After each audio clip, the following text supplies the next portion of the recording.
We are back. Another episode of the Wolves Only podcast powered by JWX Guapo. How's it going? Hi. Good. How are you? Good. Yeah? Good. Yeah. Nervous? Oh, yeah. That's okay. Yeah. This is good. We're just two fucking addicts talking. True.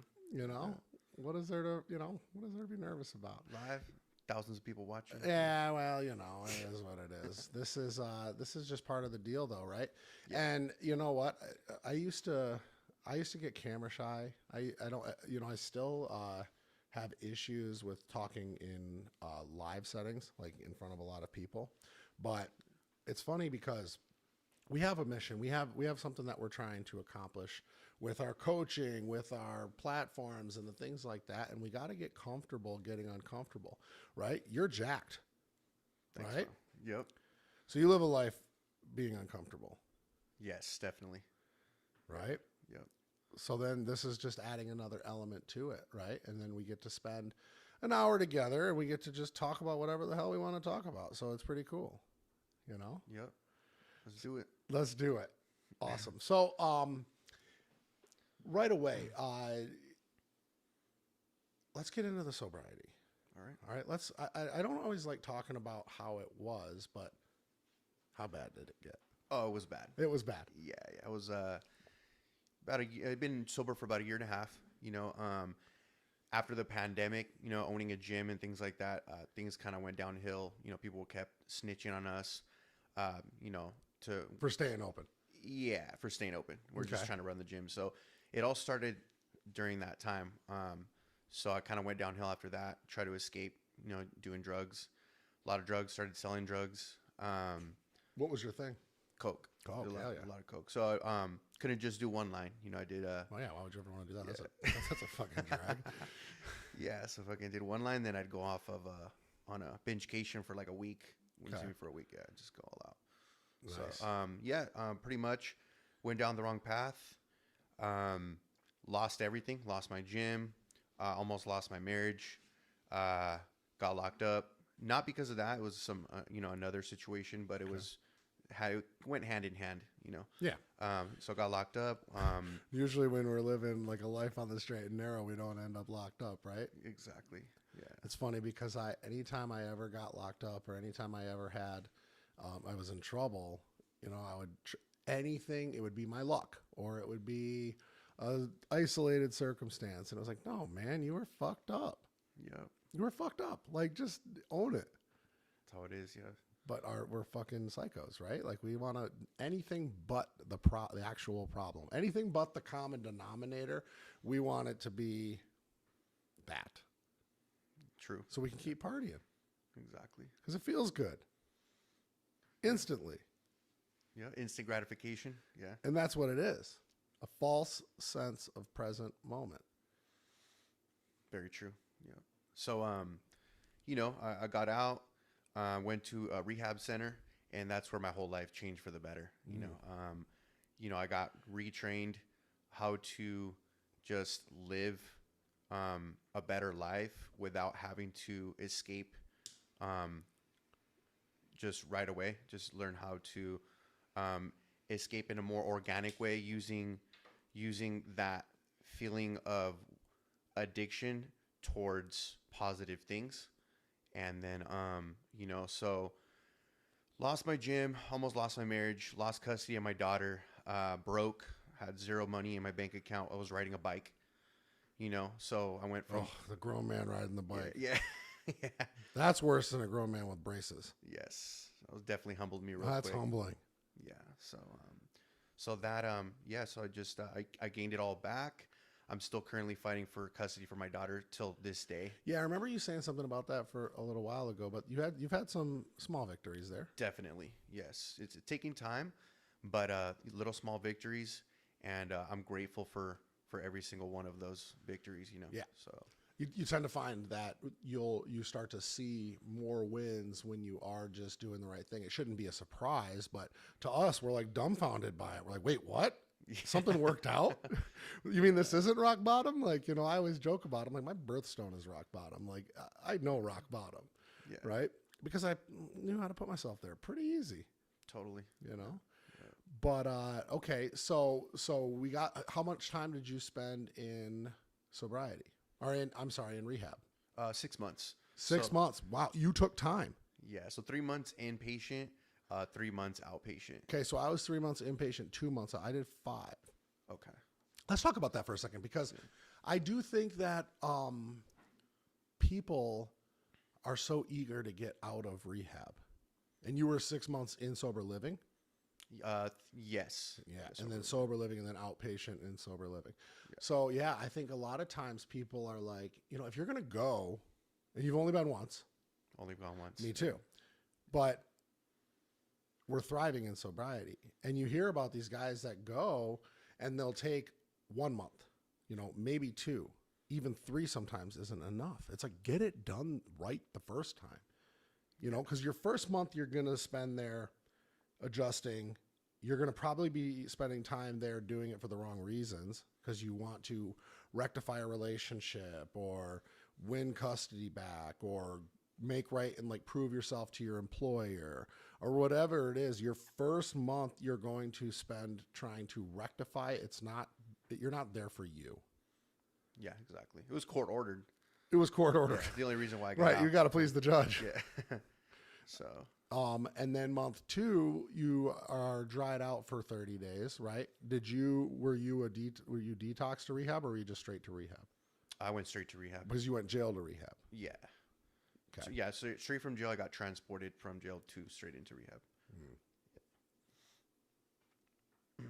So. I did, yeah. My situation was similar, where it was jail to hospital, because I passed out when they were booking me out of jail.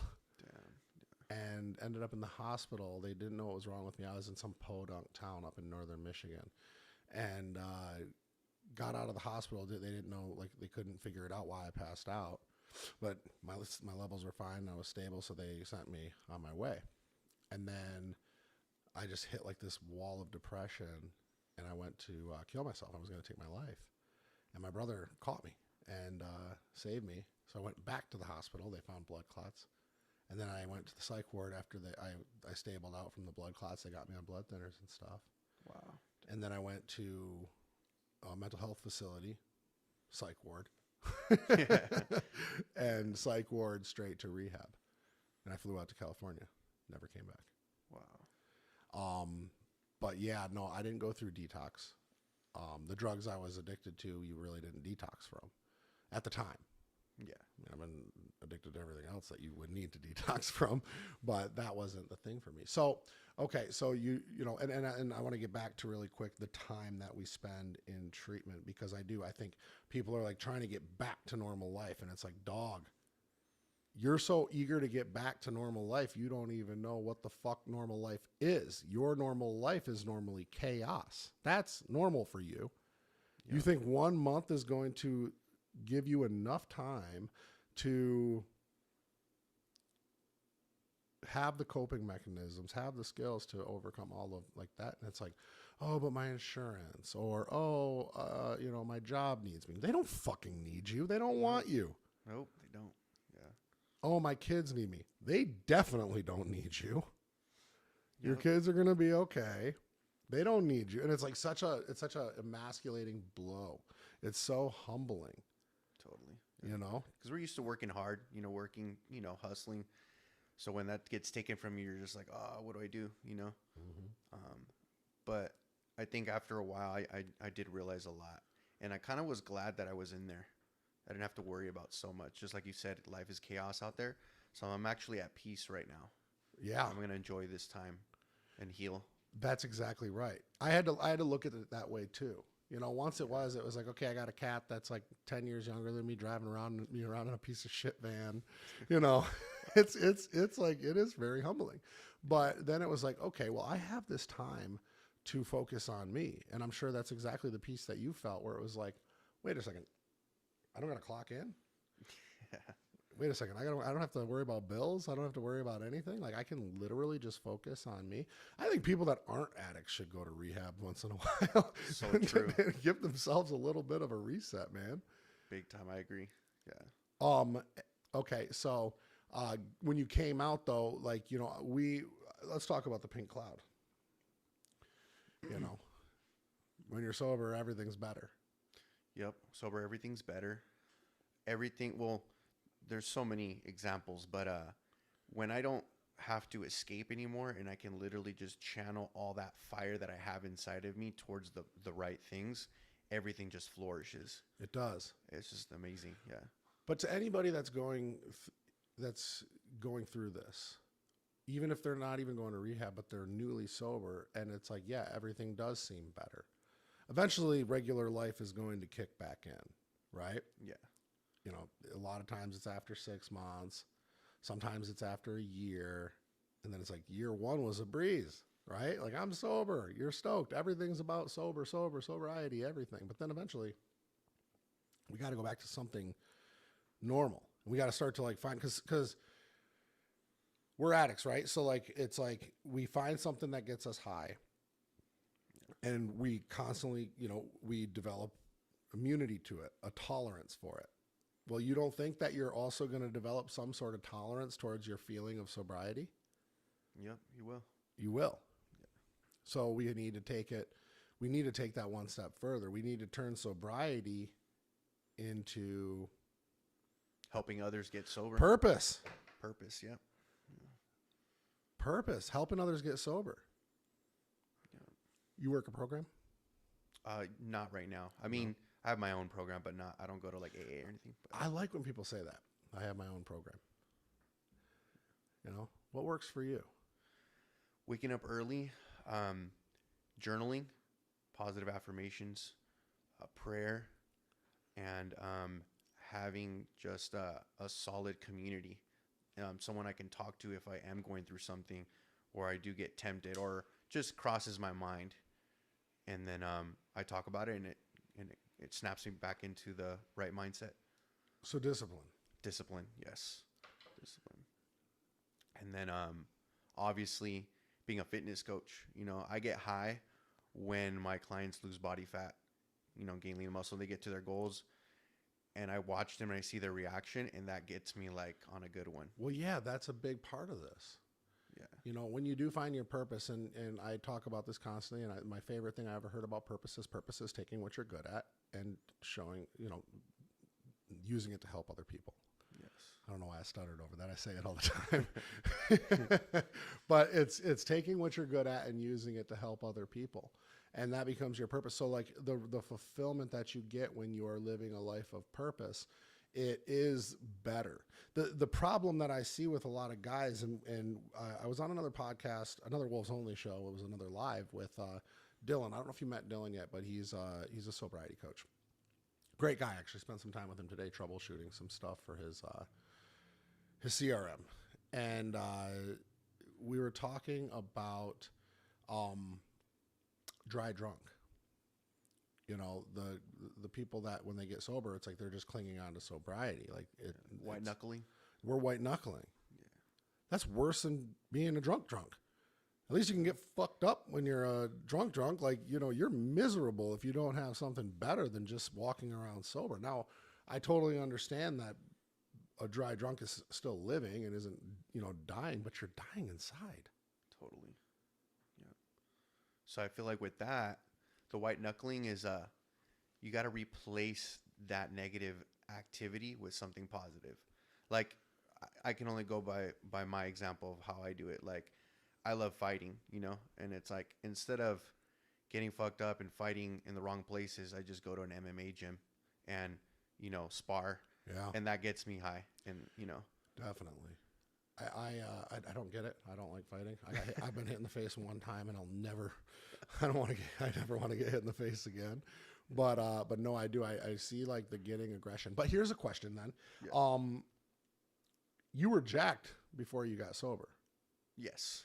So I've been kind of wrestling with this. And where for me, training is not a release. It's not. It's just like it's like my thing. It's just like part of my routine. I just do it because I have to do it because I know that I have to do it. Yeah. But I'm not like, I never go in the gym. Like I never get like stressed out and I like go to the gym because I'm stressed out and like get my anger out. But I was jacked before I got sober. Yeah. So it's like a lot of people find fitness after sobriety, and that becomes their release. That's their new addiction. Well, it's not that way for me. Is it still that way for you, or did you double down on your fitness, or how did that go for you? Because for me, I'm wrestling with this where I'm like, I don't really like training. Like I do, I guess, but it's not like it's like, oh, I get to go train today. Like I'm just like, yeah, I just gotta go. I'm just going to train. Like that's what I do. Like it's just part of my life. I just changed my approach. My mindset when I was jacked and I wasn't sober was just full of emptiness. Like, oh, I'm just a badass motherfucker. I'll just like, I'm better than everybody. I'm better than this, whatever. And just felt like kind of my ego was like through the roof. My pride. I just felt like I was just a negative way of thinking towards that. Yeah. Now it's like I just love to do it, and I use it to like inspire others. But it's always been in my life, right? Fitness. Well, yeah. Plus, you worked in a gym, owned a gym, trained people in a gym. Like that's your office. So that's like another day at the office. Yes, exactly. So what do you do to find? What do you really do? Do you fight? Is that your thing when you are to like let go of steam to jujitsu? Yeah, but jujitsu. And that does it for you. Yes, 3 days a week jujitsu, and then I feel rolling around on the ground with another man. Yeah, it sounds pretty funny, man. But well, I get it. Yeah, but when you get, I don't say that in a degrading way. Yeah, just I just like I don't like getting on the ground to do crunches. Yeah, like, I don't want to get on the ground ever. But I mean, I'm a tall, injury-prone man. But yeah, no, I think it's a good. I love the discipline in jiu-jitsu. It's such an art, Yeah, it's definitely not easy. Like even just like it's definitely not the same as going to go weightlift. Like, all right, I'm gonna go weightlift. Cool, like it's all good. What belt are you?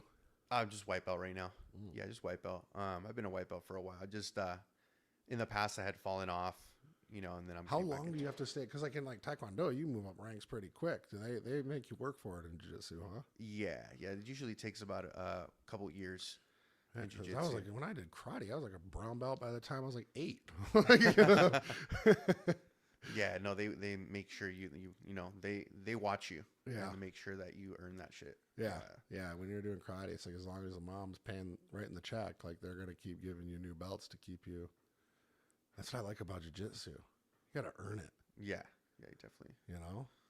So that, yeah, my mom did pay for my black belt, whatever. I was 8. I get ice cream and pizza afterwards too. Oh. Yeah, no, it's definitely different. Jiu-jitsu, sometimes archery, axe throwing.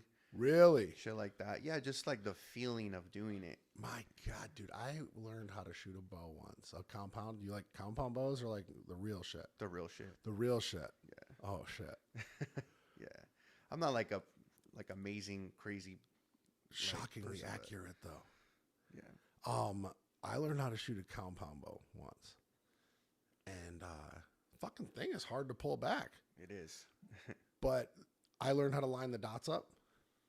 And I like it's very satisfying watching like the arrow like drop a titch and then like go straight.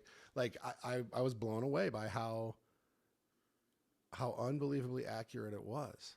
I want to take up archery. Let's go shoot arrows. Let's do it. You know a place? Yeah, I know a spot.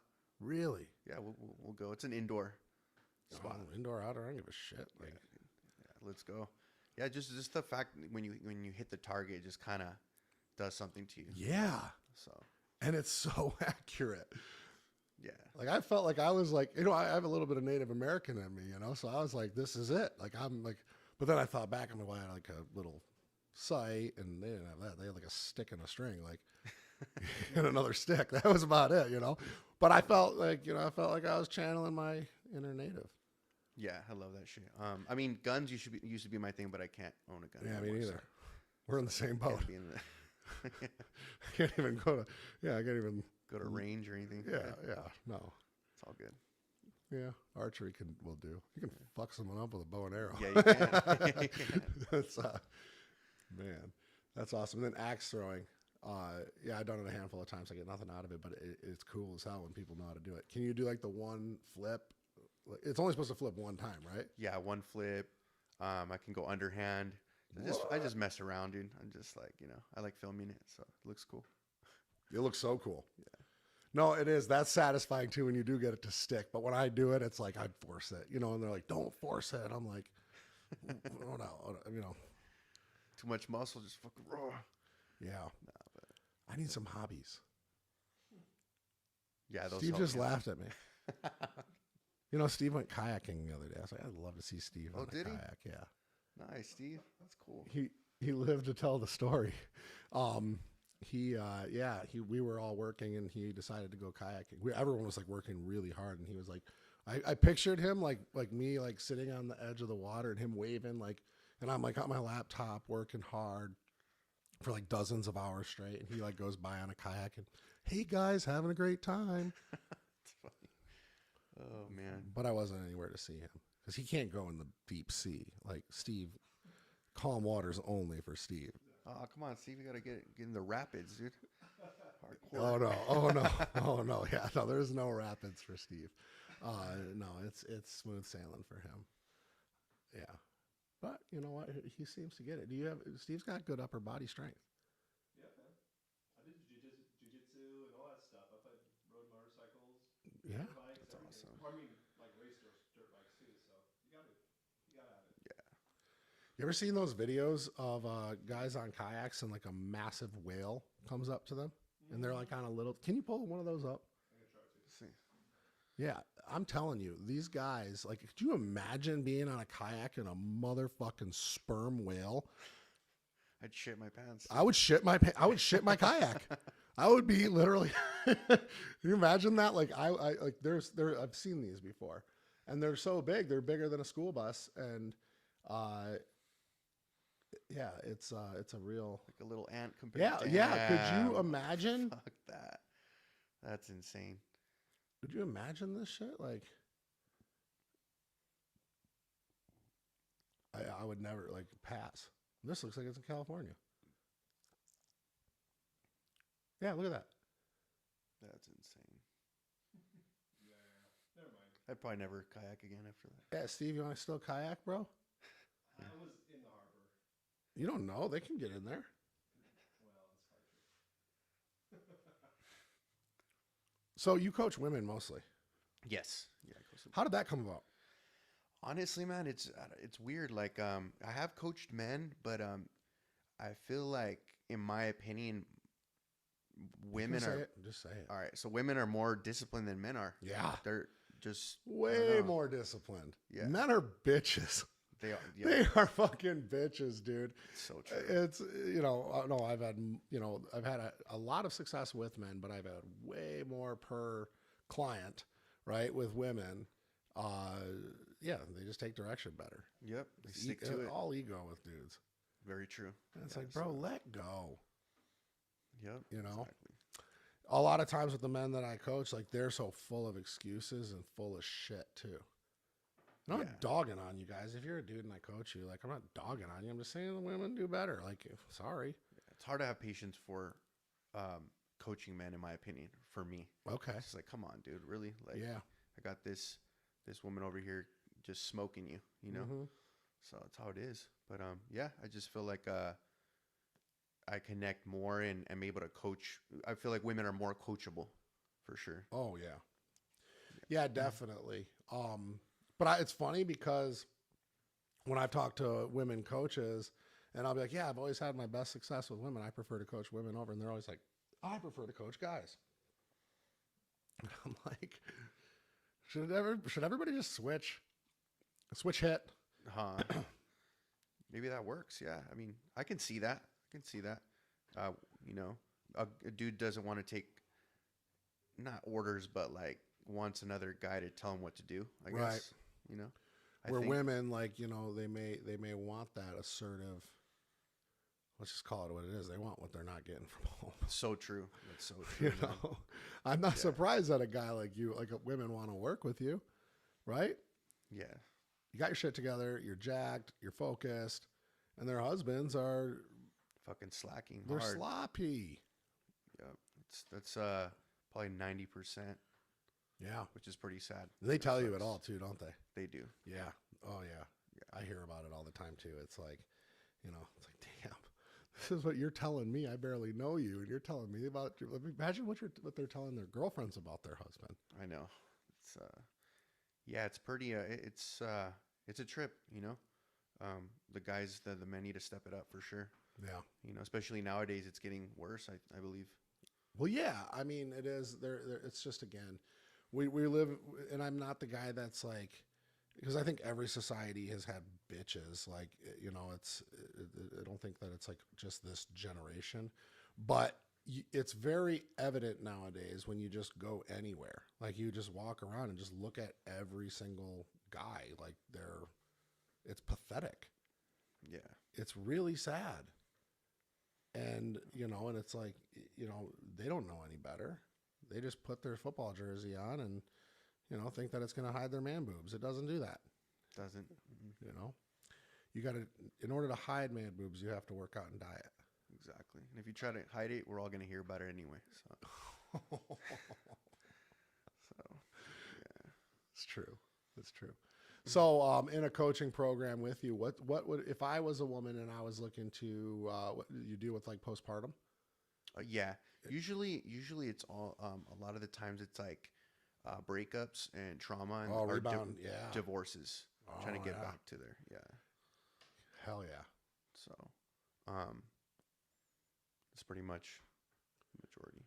Nice. And you dial diets and you dial meal plans. Yes. So customized meal plans, customized workouts, and obviously just being able to like coach them, like when they go through hard times and you're able to speak to them to get through those hard times and continue on a program. I think that's what separates a real good coach. Yeah. You can't just be like, oh, here, do the workout, do the meal plan, and then well, they can get that from anywhere. Exactly. Yeah. The accountability, the understanding, the compassion, the sometimes, just the unabashed, like, wake up. Yes. They need that. People need that. And I think so many people, like, I've talked to a ton of men and women that it's like, hey, like, time is the most valuable thing that you have, and you are wasting it with your program or with your business or in your relationship, like whatever. And they're like, well, I'll just figure it out myself. And you're like, okay. Yeah. How well is that going for you? Never goes well. And if somebody comes up to you and they're like, yeah, well, I've lost 20 pounds by myself. You're like, how long? 6 months. You're like, dude, I would have had that off for you, like, in, less time. in way less time.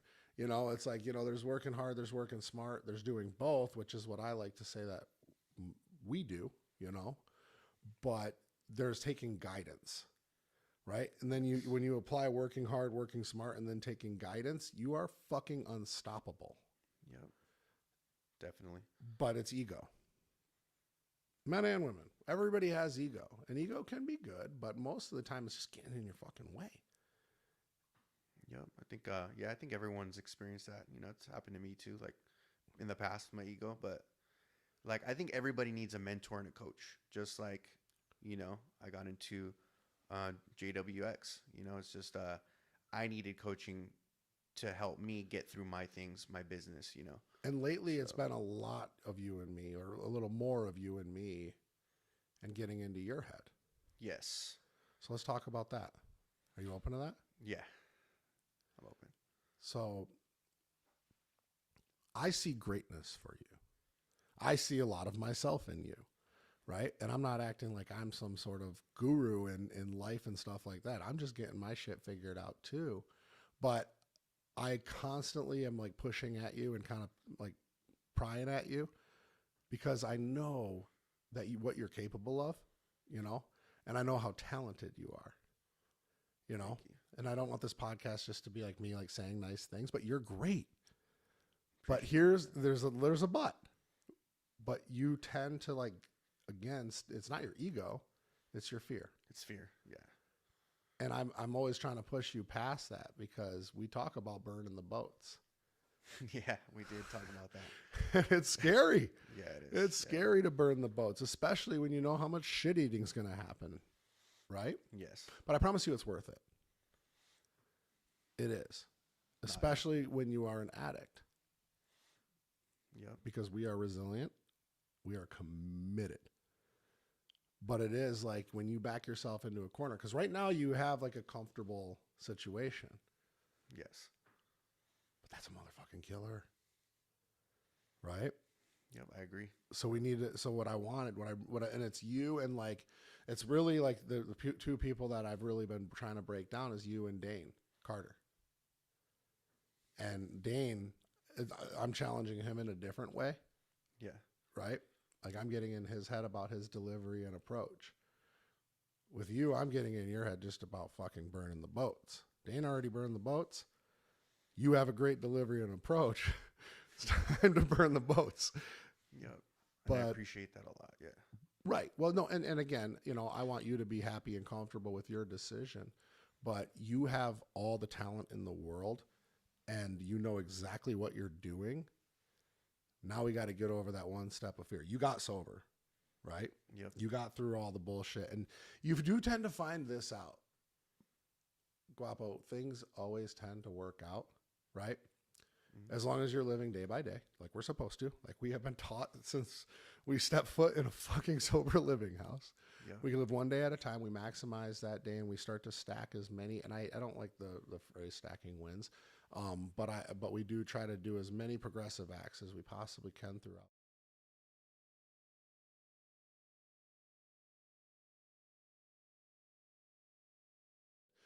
In my car randomly before training when I was like, you know, luck occurs far more often than opportunity, but that's actually not true, but that's true because it's the way that we're wired.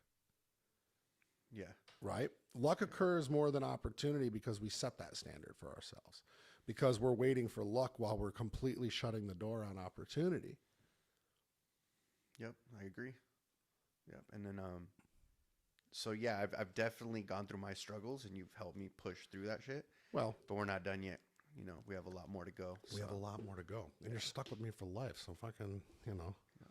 Let's do it. Oh man. Yeah, I love working with like every single coach in our program that is committed. You know what I mean? And it's funny to watch. Like a lot of the addicts are the ones that get super super committed. So you know you have a special place in your heart because you understand. You know, but so far working with us, you know, where have you grown the most? And I'm not trying to make this a testimonial whatsoever, but where do you find your growth is happening? Damn, it's everywhere.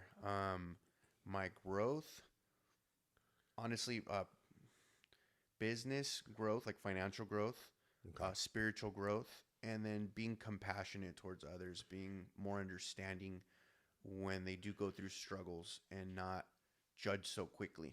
It's funny because when we get sober, when we're in good shape, we do tend to turn our nose up towards the behavior, not the person, but the behavior. Yeah.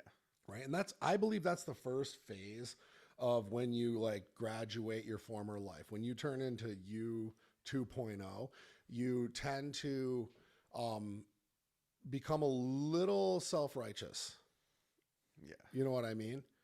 And then that only lasts so long. You can only push so many people away to when you realize like that's not how we influence others. That's not how we, you know, we drive people into our circle, you know. But at the same time, I need to be careful with how I say that because my heart truly does believe that you don't want most of those people in your circle. So how do you, without bringing them too close to you? Because I've had a tendency to where like I will like bring people into my fold hoping to save them. Yeah. You know what I mean? I've done that too. Yeah.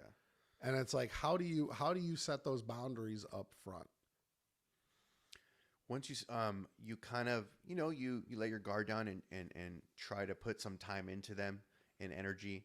And if you see that they're actually trying to do it and change or better themselves, then you keep feeding it. But if they continue to, you know, not do anything or just suck energy out of you and not change the way that they're doing things, then that's when you kind of have to be kind of far away from them. Yeah. You know, is how I set that I boundary. usually tell people to ghost.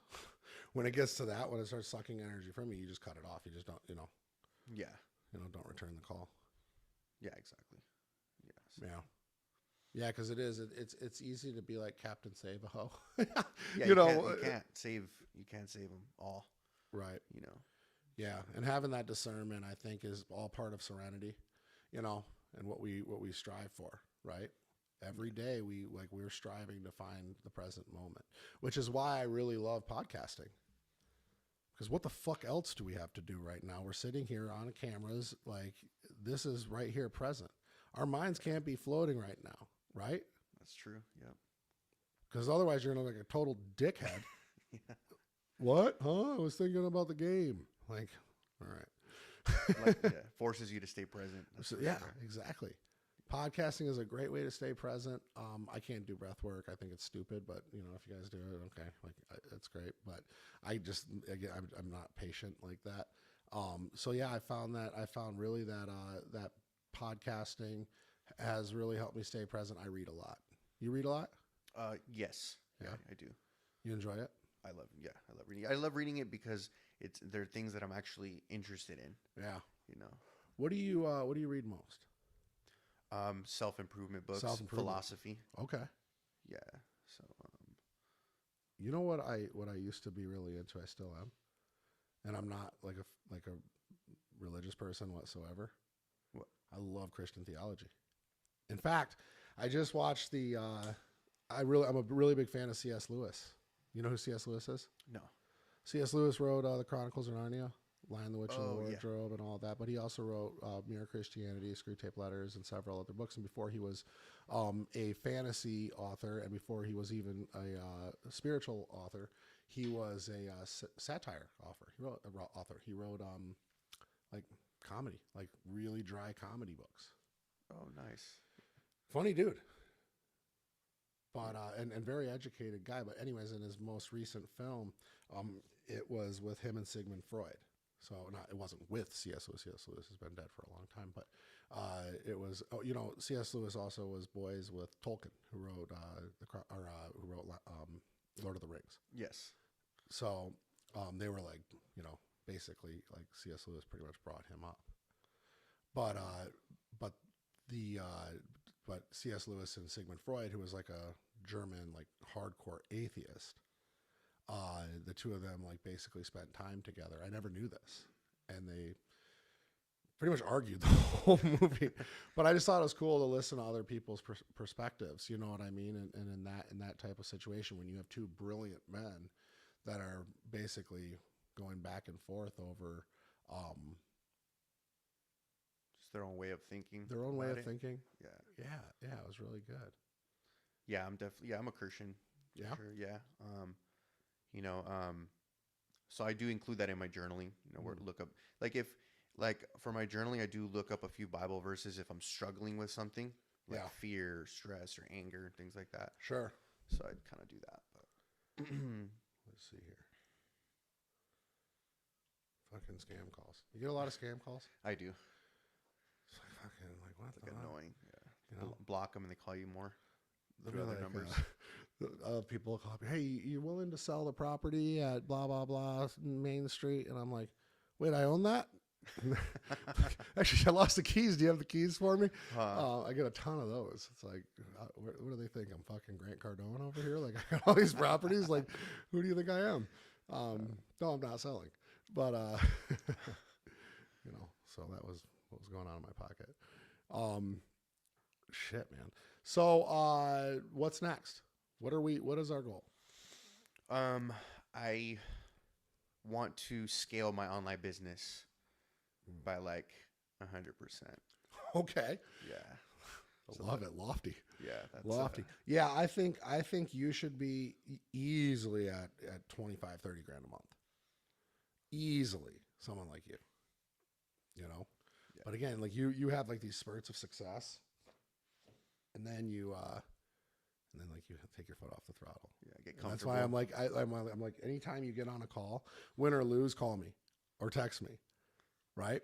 Yeah. Because like you have to and I've dealt with this with so many people in industry where they're like, they do that. They'll have a win and then they'll be like, I can relax. No, you double the fuck down. You get a win. You double down. It's just like when in basketball. I'm not going to pretend to be a sports, fanatic, but they got to go on a run, right? Yep. The game's close. You got to go on a run. You got to keep the momentum going because it dies down and you don't know when it's going to kick back up again. So true. But the thing that it does for you when you do win or lose, when you get off a sales call, as long as you feel good about it, as long as you put everything into a sales call, you'll have a better swagger. You will have less desperation in the last one. If you win, that's great because you don't need the next one. You still do, right? You should still need it. But it's like, okay, I had a win, if I lose the next one. So you're not desperate. You don't have that that stinks. People smell that on you from a mile away. So when you have the win, you have your first win, then you go into your next one, you have a swagger, you're not desperate. And you already you have that muscle memory from your process of the one call, right? Yep. So hopefully you don't take a shortcut because a lot of times people do that. So you stick to your process, but you just are more confident with it, right? Yeah. And then honestly, that makes that next prospect so much fucking easier. Yeah, just like anything else. Right. Just like, this podcast, first time I'm doing it. Next podcast is going to be a little more easier, a little easier. It's all repetitions, man. Yeah.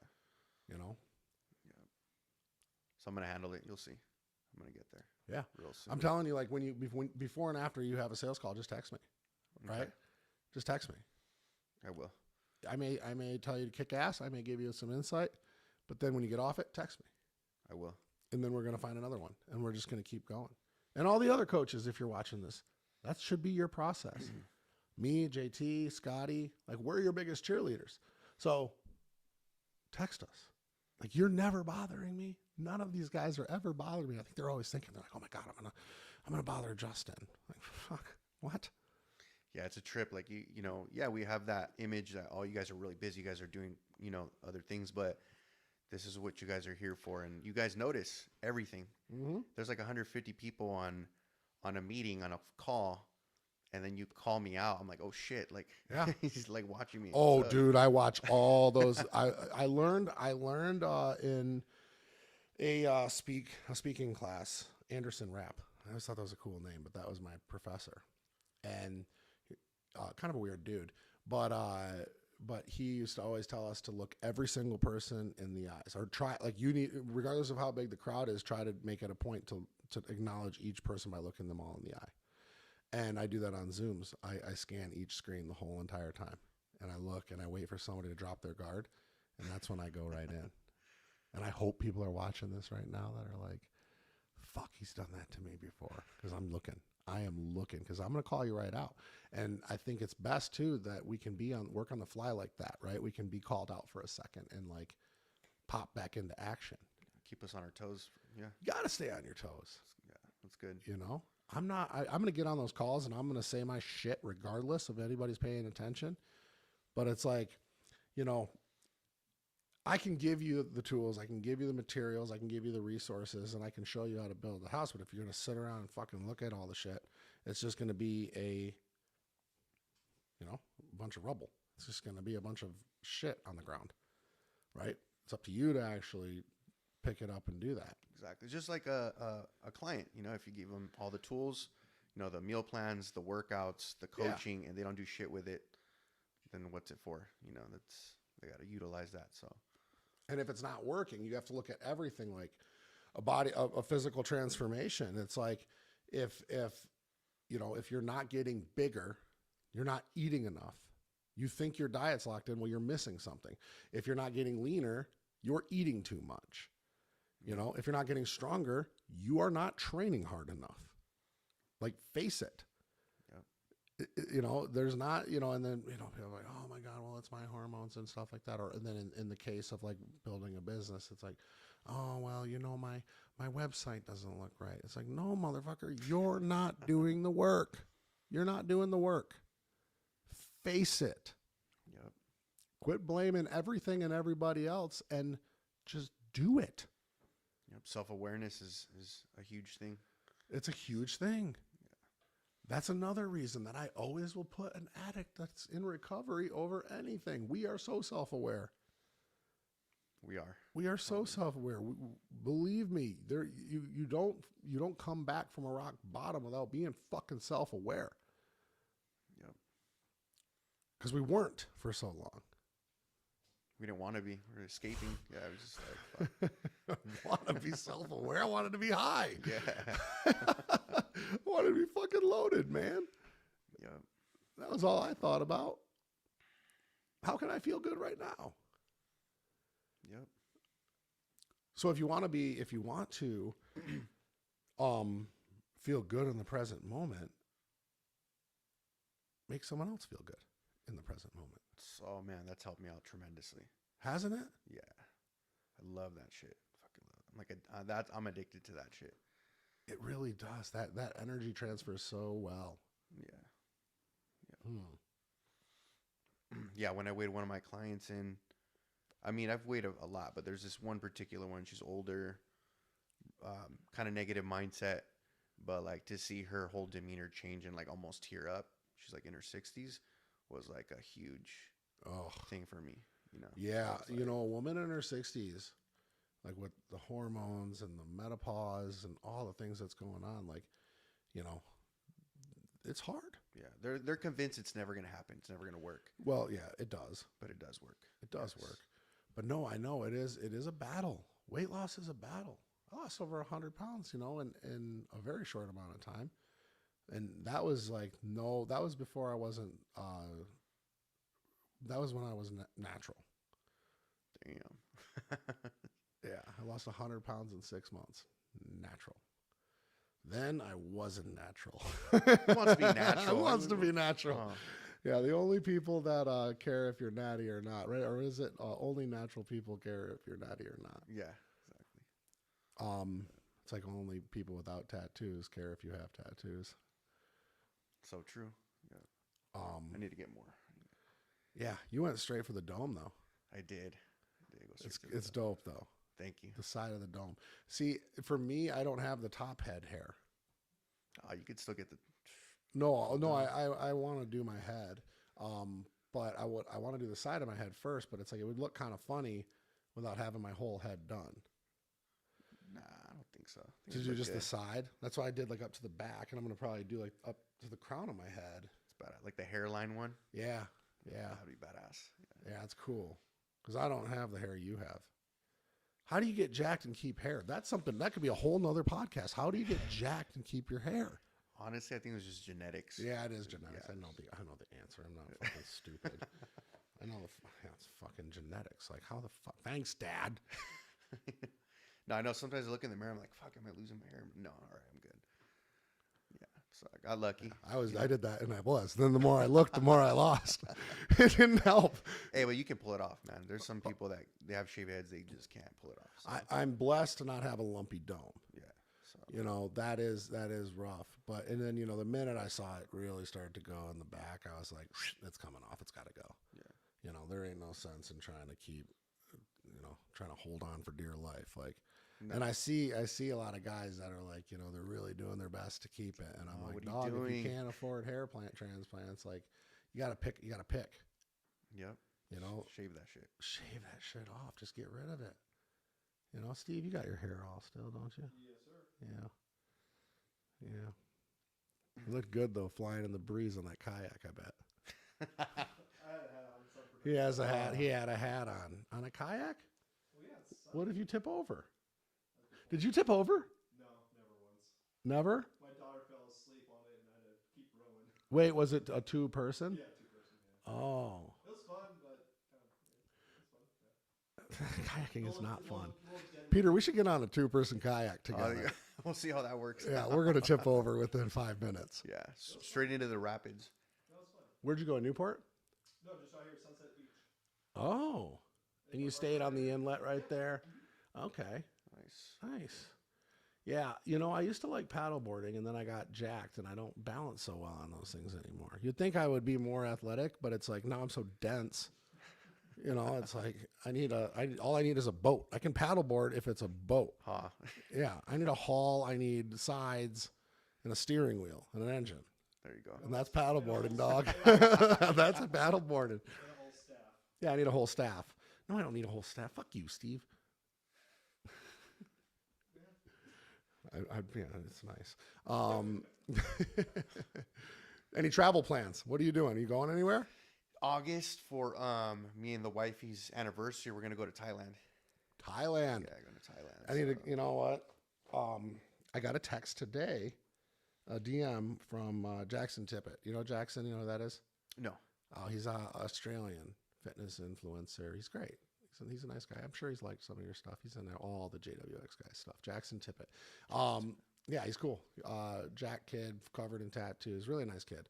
But he was like, "Hey, you know, I don't have a good fake Australian accent, but he said, hey, you keen to go to Thailand with me?" And I'm like, that was the worst Australian accent. That was the worst. I am not good at accents. Okay. Was it bad? Oh man. He said, "Hey, are you keen?" I don't even use keen. You know, Steve, like, have you ever heard me say keen? To go to Thailand. Yeah. Are you keen to go to Thailand or Bali with me and meet up? And I'm like, yeah, dude, I've never met up with before. I'll totally go to a third world country. And I don't think Thailand's is it a third world country? Thailand? I think it would be. Yeah, look it up. But yeah, I mean, my wife has been to Thailand. She spent like 3 or 4 weeks there. How long are you going? We're only going to go for 10 days. You have to go more than a week. Yeah, definitely. I don't even see the point of traveling if it's not for at least 10 days. Correct. It is a third world country. It is a third world country. Yeah, I don't really see the point. Yeah, because you're going to be flying for like 2, so that's already 2 days off, down. So, yeah. But I'm excited, We just started kind of doing the traveling thing, I didn't travel for the longest time. Can I give you a little insight as an online fitness coach? Yeah. When I was only online fitness coaching, when I was traveling, I would have my biggest months. That's awesome. Yeah. There were days, can't believe I'm talking about this. There were days when I was in Tulum that I would make like 25 grand in a day. Damn. And I'd be like, all right, we're going to extend the trip, Why do you think that is? Engagement is up when you're traveling. And when you're traveling and you're still sticking to your like discipline and your routine and all of that, I think people see that and they're like, okay, this guy really means it, Yeah. So like when I was traveling, like I was still like, boom, right on my shit. My push-ups in the morning, my meals, I would like talk about like all the stuff, training videos. We were in Tulum, so all of our content was in the jungle gym. That's awesome. And we ended up staying there for a month. I would have stayed for another month. The only reason we had to come back is because we had the Arnold we had to be at. Yeah. So we were there for all of February. That's awesome. I'm gonna bring my laptop to Thailand. Yeah. I have a few online. I have clients too, but I want to get your level. I want to get on your level. It looks pretty cool. No, it is though. It's really cool and if that's any, that should be a lot of incentive to burn the boats. Like it's possible. Right now you're stuck in the gym, and you have clientele and you have online clientele. We just got to start to get to that so you can have more freedom. Definitely. Especially when, when you're getting a lot more time with your kids. Like I wish I had more time with my son, but he lives on the other side of the country. But when he is here, I have the freedom to be able to spend all day with him, take him wherever, do my thing, and that's really like the beauty of being an entrepreneur and being a mobile, having like your own business online, That's the dream right there. Yeah. It really is. It's coming. It's coming. Yeah, it's coming. Yeah, I'm gonna push your ass. If I don't, I'm gonna do it for you. No, Appreciate it. No, for sure. What else? So we're gonna go to Thailand. Yeah, that's a fucking hell of a flight. Are you guys? What are you guys flying out there? Are you like flying one of the big ones, like with the dope shit? Or are you gonna be crammed in the little seat? Probably like a regular seat, I think. Oh man. Yeah, I know. Brutal. It's gonna be kind of brutal. Brutal. Yeah. So we'll see how that experience goes. Right. Hopefully it's not too bad, but we'll see. You can get up, stretch your legs, Walk around. Yeah, man. Oh my God, that's brutal. Yeah, but if you've never been to Thailand before, Never. Yeah. It looks beautiful. I've never been there before either. I've never been to any Pacific, Asian, whatever. I've never been out there. Yeah, I've never been anywhere. I mean, I've been to the Bahamas and shit like that back in the day, but nothing like that. So Bahamas are great. Just we're gonna make her out there. She wants to go to Bora Bora is where she wants to go. nice. That's cool.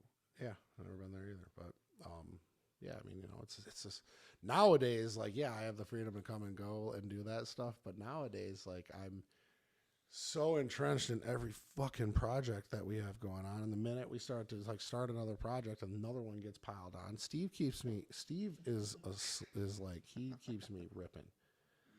Yeah, he is like constant projects, this guy. I know you guys are fucking always on a good one. There's always something going in the works.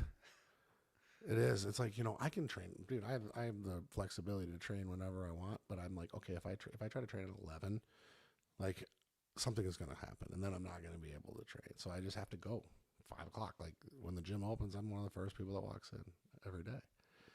But it's like, it's just crazy. And even when I'm in the gym training, it's like my phone is going off, and like, there is no me time. Yeah. Hard to feel alone when you have this type of network. Phone's always blowing up, dude. No, that's the best time to go is in the morning. Is it? I feel that it is. Testosterone levels are the highest. Yeah, testosterone levels are the highest. You get, I mean, somewhat of time to yourself, I guess, a little bit. But once it passes, like, I don't know, 8 o'clock, emails, texts, fucking DMs, all that shit. So, trainer eyes. Trainer eyes. Yeah. It's usually I'll field probably 30, 40 DMs while I'm training. 20. No one just calls. Yeah, me. No one just calls anymore. Yeah. I miss the call. Just call me. Yeah. I always answer.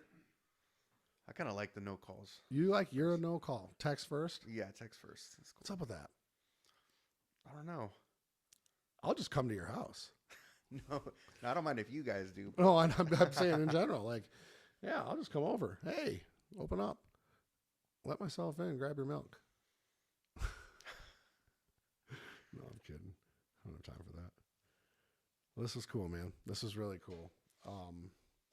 Anything else? I think that's If I'm a lady or a guy and I'm looking for Coach Guapo to coach me, what's the best way to reach out to you? Instagram. Coach Guapo Fit. No underscores or anything stupid like that? No, just straight. Awesome. Coach Guapo Fit. Yeah. Guys, get rid of your underscores, okay? Get rid of your underscores. If you have a business and you think you look cool with underscores, just get rid of them. If you want to look cool, put your hat on backwards. Wear a bandana. Do something else to look cool, okay? Get rid of your underscores. You guys taught me that. I used to have an underscore. You used to have an underscore, didn't you? Took it out. You took it out. It's funny. I was on Hopeaholics podcast, and I said, I was talking. They were like, "Who do you think right now is the guy that like is just working the program the best?" And I was like, "Adam Sheridan." Right away. That was like, I don't know, 8 months ago. And I was like, "Adam Sheridan." I was like, he's just a model client. You know what I mean? And they were like, well, "How would we find him on Instagram?" And I was like, Adam underscore. Then I was like, fuck, let me just see. And I pull my phone out, and I'm like, Adam underscore Sheridan underscore fitness. And I'm like, Adam, change your, and in the middle of the thing, I'm like, Adam, you need to change that shit. Like, dog, like, be simple. Simple is the best. Coach Guapo Fit. Yep. At Coach Guapo Fit. Just shoot him a DM, slide in his DMs. Ladies, this guy will get you shredded for the summer. I've seen it. Let's get it, girls. Let's get it, girls. Guys, if you enjoyed this was our first live inside of our studio. We are actually here in person. This isn't like some virtual nonsense. We are really happy you guys tuned in if you did. And this will also be posted in our actual podcast side of it. Thank you so much for tuning in. Make sure you click like, save, make sure you subscribe. Thank you so much for your time. And dude, this was fun, man. Good awesome. work. No reason to be nervous, right? Nope. No, it was good. Yeah, this was great. Awesome, bro. Cool. That's it. It's a wrap. All right. It's a wrap. Let's do it.